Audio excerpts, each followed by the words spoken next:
Gazelle-like intensity, remember, gazelles sprint. Gazelles don't run marathons.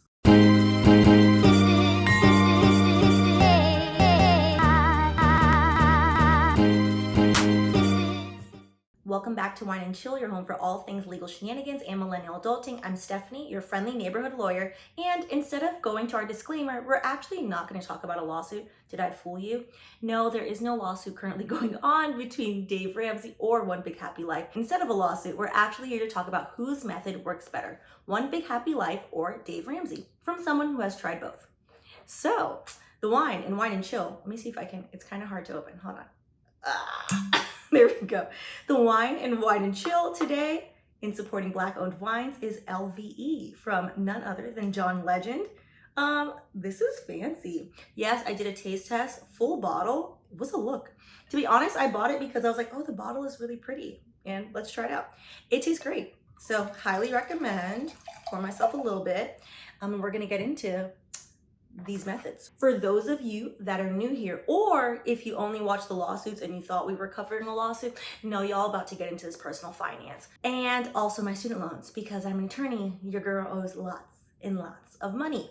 And I started my debt-free journey last year in 2020, Valentine's Day to be specific, so February 14th. So a bit of context before we go into both of the methods and discuss which works better for me, because honey, I haven't paid it off yet.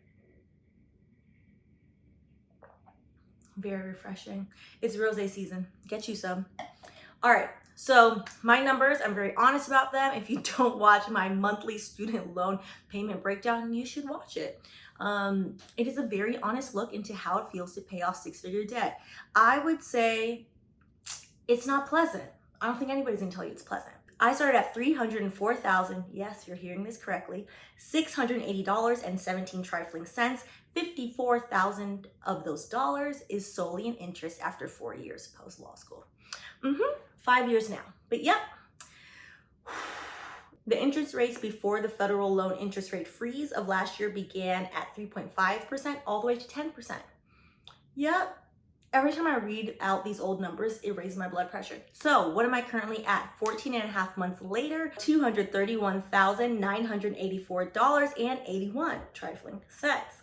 So that means in 14 and a half months, I have noticed, random side tangent, that people in personal finance count the time of student loan repayment like how people count their babies. So I guess I have like a student loan baby. So in 14 and a half months, I have paid off $72,695.36. Also, there was an additional $10K paid that is not included in that. It's technically $86,000, but that went to additional interest on top of that $54,000. So yeah, if anybody says, what's the point of 0% interest, trust, it's definitely helping. All right, so a bit of context into how I've been paying this off. I started my legal career making $30,000, $13 an hour. Entertainment don't pay. I said what I said. There are plenty of videos on it if you guys want to talk about that. Tech pays much better. So now I do make six figures. 70% of my paycheck automatically goes towards my student loans. I have a ton of videos on this. So if you want to, you can watch this playlist. And how do I do this? I started with the Dave Ramsey method, to be quite honest. So if you're not familiar with Dave Ramsey's method, and again, this is outside of my personal feelings about Dave Ramsey or about my thoughts about his lawsuit that he's currently undergoing, you can find that lawsuit video here, child, and all those angry commenters. It does work, but does it work better than One Big Happy Life? That's what we're gonna talk about. So if you're not familiar with Dave Ramsey is a personal finance guru. He has helped, I would gander to say, hundreds of thousands of people at this point. He has 6 baby steps that he goes by, and I'm gonna list them here. And you basically, if you do the Dave Ramsey method, you go in this order. So baby step number 1, $1,000 emergency fund. So you start with that. Then you can move on to number 2, pay off all of your debts, excluding your mortgage. So not the mortgage, using the debt snowball method. We're gonna get into that. Step number 3 is 3 to 6 months of expenses and savings. So this is after you paid off everything. Step number 4, invest 15% of household income into Roth IRAs and pre-tax retirement. 401k, 403b, if you're a teacher, I forget what it is. And then baby step 5, college funding for children. Baby step 6, pay off your home early. Okay, cool. That is Dave's method. A few things that are implied in there, but not explicitly mentioned in the steps. One is Dave does not believe in investing while you're paying off debt. At all, not even your free 401k match. That's a no-no in his baby steps. And then number two, and one that I relied heavily on, is a principle of his, but not necessarily explicitly written out in the baby step, is the rice and beans / gazelle-like intensity. So gazelle-like intensity, like, okay, I'm not going anywhere, I'm not buying any wine, I'm not doing anything. All of my money, outside of me putting this roof over my head and eating the basic things, which according to him is rice and beans, is gonna go towards this debt. So we're gonna get into that because I tried it. We're gonna get into how long I tried it and how that worked out. And yeah, so that's his method. Let's go into One Big Happy Life's method. So Tasha from One Big Happy Life, her and her husband, they are both attorneys, which, child, I don't know that man's name. Ooh, sorry, sir. She mostly runs the page. She started the page and she includes him, which I think is like cool as well. So he works full time and she runs their brand, One Big Happy Life, full time. She is a former regulatory and banking attorney. So she knows a lot about money, finances, the loopholes in and out of that. So the way, she's also Yale grad, which, you know, good for her. I see you, sis. Yale Law School, which means boo-boo. They owed lots of money. I think they started, I believe, between $300,000 and $400,000 of student loan debt. I'm not sure exactly what was the amount. I should have wrote that down and I did it. So basically, their method is financial optimization, which basically means they're teaching financial literacy, like, okay, where do you start? What's the best way to pay off your debt? They do tend to lean towards a debt avalanche, which we're gonna get into what exactly that means, with the caveat being, it depends what works for you. So financial optimization is what is going to keep you on this path, and then what is going to make you overall financially healthy, not just to get rid of your debt. Which is a point we're going to talk about later on. And they do believe in a tailored emergency fund, so not the $1,000. We're going to get into why later. Keep trying not to jump ahead. So a tailored emergency fund of 3 to 6 months of your expenses. And then they do believe in investing while you're paying off debt. So some people have called it a slow pay method of their debt. They still currently do have debt, not the amount that they originally had for their student loans. I would say it's not necessarily a slow pay method. Their end goal seems to be, how do we maximize money, and with the net worth in mind. So like, how do we get to the most net worth to be financially independent and comfortable?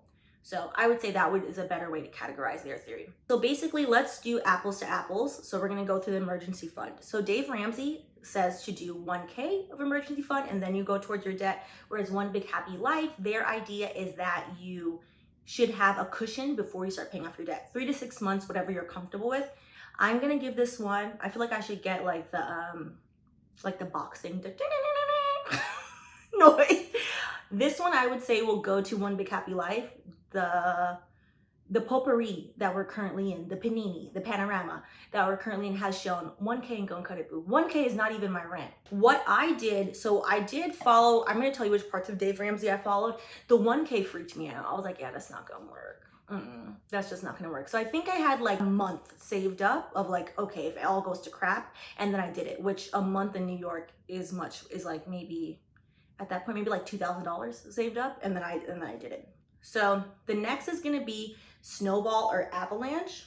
Let's go over really quick what debt snowball is versus what debt avalanche is. One Big Happy Life and Dave Ramsey have two different ideas on how to pay off the debt. One being, I would say, before we get into Snowball versus Avalanche, One Big Happy Life is very big on debt optimization. One thing they're doing for the husband's student loans is he works in public service. So after 10 years, you get public service forgiveness. So their idea is they're gonna apply for public service forgiveness so they are not paying down his loans. From their estimates and from them doing all the research, most likely he'll get approved. Then they don't have to pay all that 6-figure student loans, which is great. So outside of that, what their idea is, well, monetarily and money-wise, debt avalanche makes more sense. So if you're new, what the heck is debt avalanche versus snowball? Why are we doing rental references when it is clearly rosé season? Debt snowball is when you pay the smallest debt to the largest, and debt avalanche is when you pay the largest interest rate first down to the smallest interest rate. The idea being, so for example, let's use my loans. When I started this journey, I had 22 or 23 loans. And that sounds crazy because it is crazy, but also in college, for whatever reason, instead of just giving me, I only borrowed $20,000 for college, which is not bad. I had scholarships, which was really good. And instead of just giving me the lump sum of like $5,000 each semester, it was like small loans, like $11,800, like random stuff. So mine was, so say for example, say they were 5, it would be like $800, $1,000. So then and then for law school, I had my, what I call my big 6. They range from $20,000 to $60,000. With the snowball method, which is what I did, you start with the smallest one, you work to the largest one. The idea being that the more you gain, the more you incentivize yourself, and then you're like, okay, I can do this, I can do this. We'll talk about, I'll show you on my fridge in a second.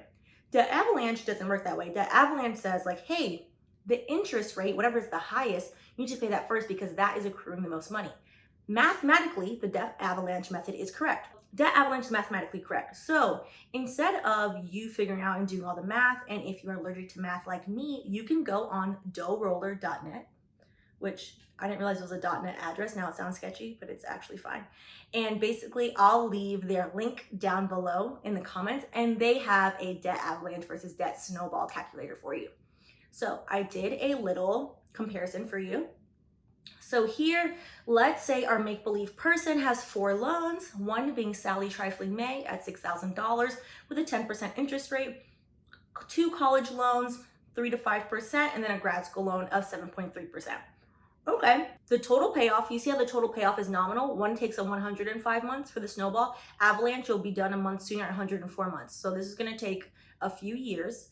But look what's interesting, the first debt payoff for the snowball, they were paid off in 4 months versus if they did the avalanche method and take their highest rate, highest interest, which is gonna be Sally Trifling May at 10%, it will take them 15 months to pay it off.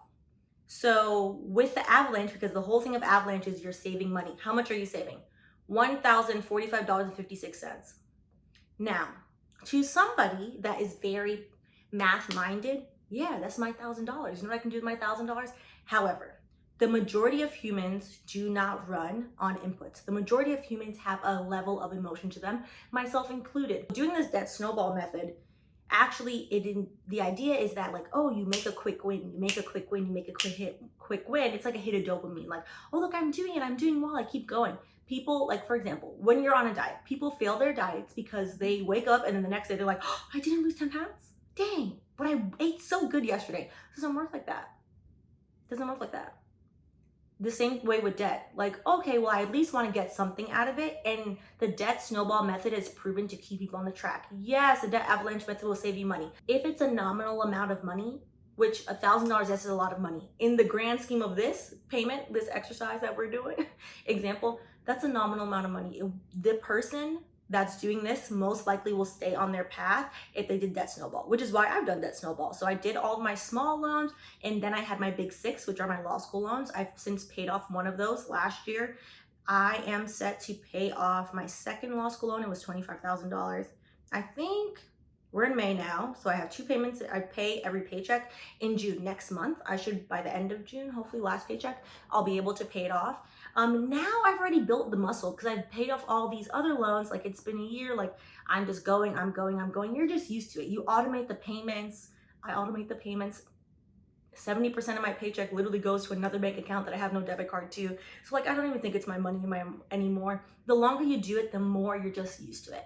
Which brings me quickly, for a second, to Dave's point. So part of Dave's built-in point is gazelle-like intensity. Like, you gotta keep doing this. You can't go outside. You can't, I was starting to go outside a little bit. You can't buy anything. You can't do any of this. And I tried that. I tried that for like a year. I was like, I'm not gonna buy anything. I'm not gonna do anything. And you know what happens? And you know who I think that Dave Ramsey, from watching a lot of YouTube and talking to people and from like having tried it myself, I think Dave Ramsey best works for people that owe less than $50,000. Yes, there are 6-figure debt people. Asia Dang, awesome. She paid off $200,000 in 2 years. Most people can't pay off that amount of money in that short of a time. And I'm talking about single income people, because child, the married people, there's 2 of you, obviously. No, like beautiful, that's lovely, but I'm talking about single income people. Single income kids, single income no kids. It's harder when you're by yourself, when it's just your money propelling you to do it. Gazelle-like intensity can only last you so long until you burn out. For example, $304,000, I made a 4-year payment plan. After you can even watch it because I started doing monthly videos. I think when I started YouTube in August, by December. So December, that means February, that's 9 months in. By December, you literally see me in the video talking about my student loans like, y'all, I'm tired. Because the first couple months you're excited. You're like, look, I paid this down. That brings me to my point of getting endorphins. I have on my fridge a little star chart. So every time I paid one off, I was like, I get a star. And to be honest, it kept me happy. When you get to the 20,000 range, I don't have $20,000 payment. Now my payments do range between $4,000 and $5,000, but even then, like, it's gonna take a couple months. So there's no quick win, no incentive, no, like, you're keeping yourself on the path. There's nobody there to hold your hand. And so restricting yourself, which One Big Happy Life is not very big on restrictions, which I will give that to them about long-term what will last, is generally not a good idea. So like, for example, in March, I turned 30, it was my birthday, and honey, I bought myself something nice. Why? Because I deserved, because I work hard. I did, I bought my first luxury bag. It was $400, not $4,000, don't get carried away. However, I don't feel bad about it. I budgeted for it, it was in my budget, and when it finally comes in the mail, I'm gonna be very excited about it. So I think that is definitely something. If you owe less than 50, probably can get it done in 1 year or 2 years, depending on your income. If you owe more than that, particularly my unfortunate six-figure souls, maybe you can get it done in 2 years, maybe, but at what cost to you? So I think the main thing to think about is, how do you feel about it? If you're like, listen, I can commit, I can do this, like this is the 2 years, whatever, and I'm done. The only people I've ever seen say that, make an exorbitant amount of money. And this is coming from me who makes six figures, makes an exorbitant amount of money, or they're married. They're like, me and my husband, me and my wife, me and my partner. And I'm like, well, yeah, there's two of you. There's two of you. If you have two people committed to one goal, you have a built-in motivator. When you're by yourself, paying it off, it doesn't matter how often I want to cry to my friends and family, and they, God bless y'all, they listen to me all day, but like at the end of the day, who owes it? It's mine. It's different from sharing a burden with somebody and saying like, oh, it's ours, it's our debt. Honey, it's Stephanie's debt. So I think that is different. And gazelle-like intensity, remember, gazelles sprint, gazelles don't run marathons. I was trying to think of an animal that runs long distances. I don't know. Let me know in the comments. But yeah, it's for the people that can do it in less than 2 years. More than that, honey, like you got to set some realistic expectations. You could still put 50-60% of your paycheck towards it. But also like what I do now is every like a big occasion, okay, my birthday, I turned 30. But mostly whenever I pay a loan off now, because they are large amounts. I have 5 left, $25,000. That's currently like $15,000 right now, but it was 25. The next one after that is going to be another 25,000, and then 250,000 and 160. So it's not like this is going to happen every week, every month, or every quarter when I pay this off. But whenever I pay one off, like, heck yeah, I'm about to go splurge on myself, which is one of the, which is a great thing to do, because you gotta have something to work towards, or it will just feel monotonous. It will feel upsetting and monotonous, because life, what I've realized, having paid mine off now for 14 and a half months, my student loan baby, life is continuing on, whether or not I'm sad, miserable, happy, joyous about the fact that I'm paying my student loans. Life is still going to continue on. So like, what happiness can I find while I'm doing this unpleasant thing? Paying off your debt is not pleasant, but it has to get done. So where can you find the pleasantness in it? Sometimes you got to give yourself a reward. That might be like, okay, at the end of the week, I didn't eat out all week. Okay, cool. I'm going to order myself $15 sushi. All right, whatever. Okay, this month I did good. Like if you have like an Amazon shopping habit, okay, this month I did good. I didn't order anything from Amazon. Come and order one thing. You have to set in, I think, like those controls, and it might take you, which is why I really agree with starting with Dave Ramsey. It might take you doing Dave Ramsey 4 or 5 months to build up that muscle of self-control. Once you set those parameters, you're fine. Like you don't need these like super restrictive things to keep you in check. You'll keep yourself in check. Next, let's talk about investing. So Dave Ramsey, while you are paying off debt, you are not investing anything. No free 401k match. Tasha, One Big Happy Life, they're all about investing while you're paying off debt. So I'm going to be honest here. When I first found One Big Happy Life and I saw that I believe because with the house included, it was like a crazy number, like $800,000 in debt, because they're including the mortgage. The mortgage is really high. But I was just like, oh no, that's too high for me. Can't listen to this. Like all these student loans, nope, I'm paying them off. I'm following the baby steps. Like, girl, investing, following baby steps. Like, nope, nope, nope. Closed my ears to it. Didn't want to hear it. But they do a very interesting thing, and I would implore you to go over there and check. Every month they do a network update, a net worth update. And you know what I've realized after coming back every month and seeing like, okay, maybe like I'm curious, like they keep doing this. Their net worth is so much higher because she does the math, which is great. Like y'all know I'm not math minded, so I'm not going to replicate that. But she does the math. Had she not invested and just continued to pay off her debt, their net worth, I believe, as of God, I think I watched it last month. Their net worth, I believe, is about positive net worth after their debts and everything is around $300,000, which is great. $300,000 or $400,000, I think, which is great, which is excellent. And that only happened because they mapped out all the math and were like, actually, this makes more sense to invest while we're paying off this debt. This makes more sense to invest like while we're doing this. And they have maximized financial optimization. So that is very commendable. Also, like, I don't agree with Dave. I've always gotten my match. Like, it's free money. If there's one thing about me, I love free stuff. What would I give away free money for? That to me is just silly. So we are going to end on what is actually your goal. Is your goal financial independence, or is your goal debt freedom? Because financial independence is encompassing. You can be debt free and be worth $0, which the idea of that doesn't sit well with me, to be quite honest. To work so hard and to pay off all this debt and then be like, well, I have nothing for it. So I'm just as well off as somebody who's living, like at that point, I'm just living paycheck to paycheck. Like what is the purpose of that? What I've had to personally unlearn in the past 14 and a half months and realize, I was like, I'm doing it. I'm going to be debt free. Debt free to what end? Like, what was my real goal? And I realized debt freedom is not a destination. It's just a pit stop along the way for me to financial independence. I want to be debt free because I don't want to owe anybody and because I want the freedom to do what I want when I want with my money. So that means debt freedom is not the end goal. My goal is to be financially independent, to be like, okay, cool, I don't gotta work 60 hours a week because boo-boo, I'm good. I'm not there, I'm just saying in case anybody from work is watching this. But I would like to get there. And I think that's most people's goals. Most people want to be in control of your life, and debt freedom is a step to getting there, but it's not the end goal. And obviously Dave Ramsey's plan accounts for that, because eventually he has in there like, okay, you're gonna invest, you're gonna help your kids, you're gonna pay off your house. With financial optimization, you can get there a lot faster if you just simply do the math and do some tweaks, which for me, that is a way better idea. I would say if we were to look at like my numbers, I'm sure certain people would say, oh, you have 0% interest right now, you should invest more. I don't agree with that. Like the debt, there is also a psychological aspect when you owe money. When you owe six figures, I'll speak for myself. When you owe 6 figures of money, when you owe a house, when you owe a nice house, honey, like my low degree could have bought me a nice house with a pool. That sits on me all the time. Like I have no house, I have no nothing. I live in this tiny little studio. Like what do I have to show for all this debt? I'm like, nothing. I get to buy back my time. Like, okay, fine. I've come to terms with it.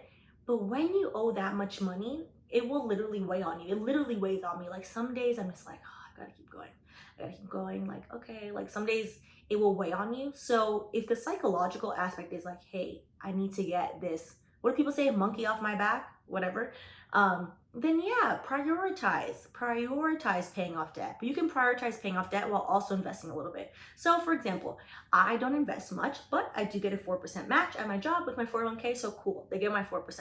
I would love to do more, but I'm not there right now. I think when I'm like maybe under 50K, so much I owe, maybe I'll up it like to 10%, back to 10%. So when I first started, I was like, I'm behind, I had nothing. I was like, I have nothing, saved my 401k. Like I was 28, about to turn 29. I was like, oh, it started giving me like major anxiety. Like when Carrie Bradshaw in Sex and the City, in that one episode, when they're like, when she was trying to buy I think she was trying to buy her apartment, and they told her like, you have no assets. And she's like, well, I have all these shoes. I don't even have a lot of shoes. So I heavily, that the first year I was like, okay, 10%, it'll lower my tax bill anyway. And now I've cut back to 4% because I'm like, oh no, that needs to go to Fed loan. But Yeah, I think doing both, in my opinion, is the way to go. I think starting with, outside of, how I feel about him as a person, starting with Dave Ramsey's plan, 5, 6 months to really get you in the mindset of like saying no, of denying instant gratification, of saying like, no, I can't order that on Amazon. No, I can't eat out. No, I can't do that. Like just putting yourself in the mindset or just cutting back is good. And then doing that one big happy life, one big happy life financial optimization. So that way you realize like, okay, I need this. And when I say starting with Dave Ramsey, I don't mean start with the 1K in emergency fund. Like, I don't agree with that. Start with 3K. Start with at least 2 months saved. 2 months of your entire emergency fund, or preferably three. Preferably three if Corona's taught us anything. Start with that and then do the gazelle-like intensity, beans and rice, like I'm gonna, be a little miserable, like whatever. And then do it, because there is something to, training yourself, but it is a marathon. Unless you owe, again, less than 50K, and depending on your income, anything over that is a marathon. And all of our society is very built on like seeing people who paid it off super fast, which leads you to like, oh, I'm behind. That's them. That's not you. That's what I told myself. I'm like, well, that's them. Like, I would love. I mean, I'm still within it. I would love to pay my student loans off in 2 years. I mean, is it going to happen? I don't know. I'm not a future teller. If it doesn't happen, that's fine because I have a plan. I stick to my plan and it's fine. And every time I make like 10,000, every time I'm like $10,000 less. So like right now I'm at 231. Next payment that will happen this Friday. Oh, this Friday, I'll be in the 220s. So it's like a nice little like, okay, I'm getting there. Once, and then I'll be in the hundreds. I'll be out of the twos and into the ones. And I'm just like, okay, cool, we're getting there. So you'll get there. Don't compare yourself to others. And I think definitely take everything with a grain of salt. It's what works for you and what's going to keep you on the path. So take what I say with a grain of salt, child. What is going to keep you on the path, and then do that, because life is going to continue on. So you might as well shape it the way that you want. All right, so on that note, if you haven't already subscribed, please subscribe. I'm almost at 10K, and then we're gonna have a party, so you should subscribe. Also, if you've made it this far, you're a lovely human being. But I think I forgot to announce it last. We do a live every Friday. I've been doing it for 4 weeks now. Look at me. I forgot to tell y'all that I wanted to move it to Thursday. Well, I told y'all maybe, but I didn't tell you when. So I think this week we'll still do on Friday, but the following week we'll do on Thursday, since I didn't give y'all a heads up. Okay, cool. Well, I will see y'all in the next video.